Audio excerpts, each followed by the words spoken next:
Your insecurity at heart is what makes you vulnerable. Your vulnerability is what makes you human.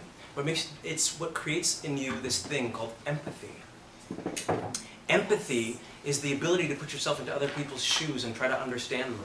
Empathy is the connective tissue which makes us actually care about each other and compassionately want to understand each other. Empathy, if empathy existed and we really created it everywhere we went, empathy would stop 22-year-old young men from shooting congresswomen in the head. Empathy would stop you from taking out your shit on some guy in the corner or yelling at the guy.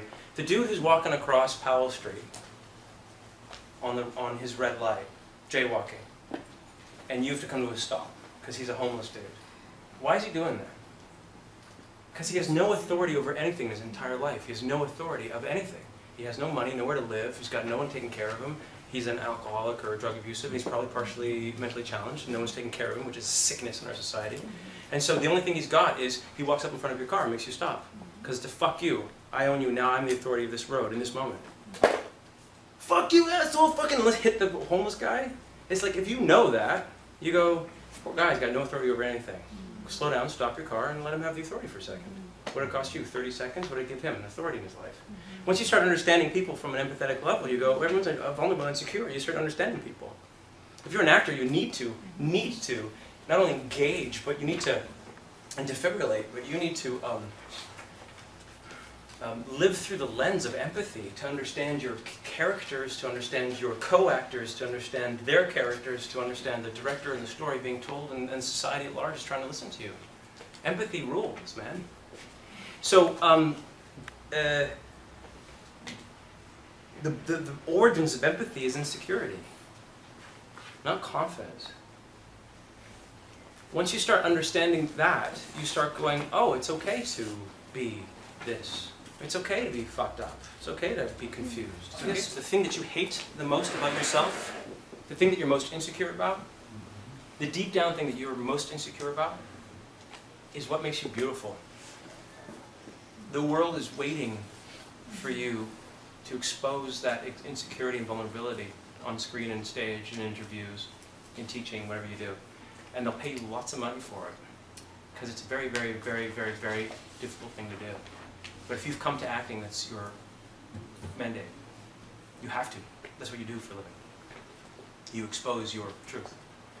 And if you start to do it, you'll start realizing that the thing that you hate most about yourself is your gold. We love, name your actors. We love Philip Seymour Hoffman. I love Philip Seymour Hoffman's work. That dude is fucked up. And he has got some serious insecurity. And his insecurity is all over the camera. And it's so intensely vulnerable. And what does he do for us? He makes us go, it's okay to be that way, you know? The thing that you hate most about yourself is what makes you beautiful. So stop hating it and love it instead. Cherish it. Embrace it. Enjoy yourself. Some people are not very good at being themselves, but you have the ability to be the world's leading expert at something. You. At your particular, I'm looking at the symphony, but your particular kind of flute or violin, you know?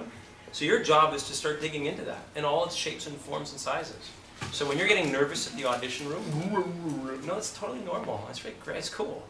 It's vulnerable. It's interesting. It makes you empathetic. When you're worried about stuff and you're beating yourself up, and it's normal. Be nice to yourselves. Self-sabotaging will come to a stop when you, self-sabotaging behavior, which is choosing the wrong partners, you know, everything from drugs, alcohol, and eating disorders and such to, you know, being lazy or procrastinating or not moving out of your parents' house or whatever it is.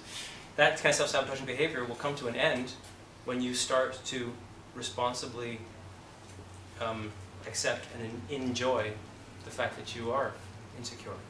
It's good, it's normal. That's what you got to bring into a room.